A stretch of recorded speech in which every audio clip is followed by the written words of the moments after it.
тоҷикистон тасмим дорад паркҳои технологӣ яъне пойгоҳҳои фановарӣ илм техника ва ҳудудӣ ҷиҳати иҷрои тарҳҳои инноватсионӣ ва ё навоваронаро таъсис диҳад.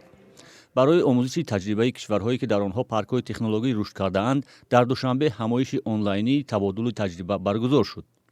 коршиносони вазорату идораҳои тоҷикистон дар ин ҳамоиш ширкат карда таҷрибаи кишварҳои беларус, гурҷистон, молдова ва украинаро омӯхтанд. Для создания этой индустрии Грузия стратегически работает в 4 направлениях. Популяризация. барои дар гурҷистон бунёд кардани саноати технологияҳои инноватсионӣ мо дар 4 самт кор мекунем. Инҳо муаррифии фаротари фановариҳои инноватсионӣ, омӯзиши технологияҳои инноватсионӣ, таъсиси экосистема ва ҷалби сармояи нави мустақими хориҷӣ барои рушди технологияҳои навоварона. Зарубежных инвестиций, то есть по существу новые деньги, которые заходят в экономику страны. дар гурҷистон барои рушди парк ё пойгоҳҳои технологӣ пардохти андоз аз ин бахш аз 20 то 5% кам карда шудааст. мақомоти тоҷик мегӯянд ин таҷрибаи гурҷистонро барои таъсис ва рушди пойгоҳҳои технологӣ мавриди баррасӣ қарор медиҳанд.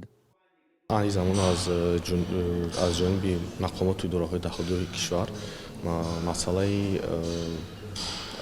масъалаи баррасӣ дар таҳрири нави кодекси андози ҷумҳурии тоҷикистон низ баррасӣ шуда истодааст ва ман фикр мекунам ки дар ҷумҳурии тоҷикистон аллакай замина бобати дастгирӣ ва рушди ин соҳа ҷой дорад.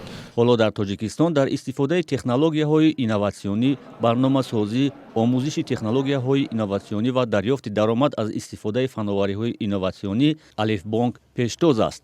ин бонк академияи омӯзиши технологияҳои инноватсиониро таъсис додааст ки беш аз 2000 нафар онро хатм карда, теъдоде дар худи бонк ва бақия дар дигар иdoраву корхонаҳо кор мекунанд.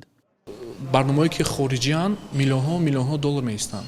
яъне агар ҳамун имтиёзро масалан ба барномасозони ҷумҳурии тоҷикистон медодем, мисол барномасозони дар ҷумҳурӣ мисалан барнома омода карда ба бигзор масалан ба ташкилотҳои қарзии худамон пешниҳод карда метавонистанд, ҳам ташкилотҳои қарзии худамон, ҳам ба ширкатҳое ки дар тоҷикистон фаъолият мекунанд дар самти технологияи иттилоотӣ аз ин чиз бурд мекунанд. дар самти бунёди пойгоҳ ё паркҳои технологӣ суръати интернет ва ҳузури ширкатҳои фароҳамсози интернет ҳалкунанда аст. аммо коршиносон мегӯянд феълан суръати интернет дар тоҷикистон суст аст ки як мушкили асосии рушди пойгоҳҳои технологӣ дониста мешавад.